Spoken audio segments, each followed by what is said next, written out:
Alors, Monsieur Goffin, votre présence n'est pas anodine puisque vous avez été diplômé ici de la faculté à l'époque. Alors effectivement, je suis arrivé à Gembloux il y a bien longtemps, c'est en 1976, pour commencer des études d'ingénieur agronome que j'ai terminées.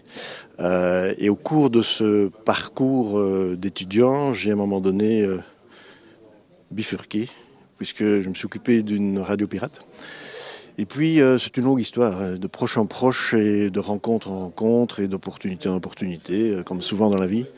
J'ai fait un long parcours d'homme de médias, professionnel de la radio, pour partir finalement d'une radio pirate. Donc j'étais plutôt un contrebandier, on va dire, de la bande FM, pour terminer depuis maintenant 15 ans dans le service public, où là je suis plutôt garde-chasse, si je garde l'analogie avec le monde agricole en général. Des radios qui sont aujourd'hui à l'ère numérique de nouveau face à une nouvelle mutation.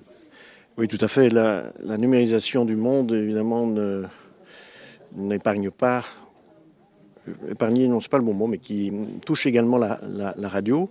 Alors, la radio a été, pendant très longtemps et encore aujourd'hui, un média qui arrive partout dans notre vie quotidienne, depuis la table de nuit, en passant par la cuisine, la voiture, etc.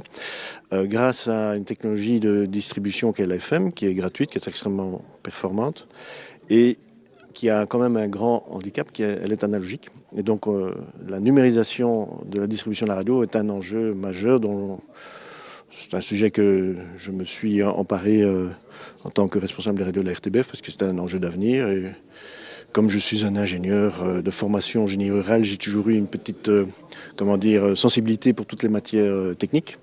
Et donc j'aurai l'occasion ici d'en dire quelques mots. Alors justement, les enjeux, ça passera par quoi pour vous?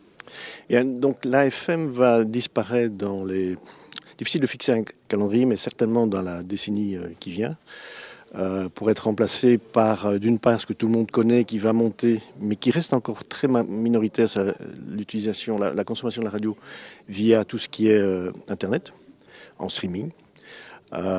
Mais il y a par ailleurs la numérisation de la distribution dite broadcast, comme l'AFM, avec une technologie qui s'appelle le DAB+, et que nous testons à la RTBF et qui sera lancée en 2018 ou 2019 à Bruxelles et en Wallonie.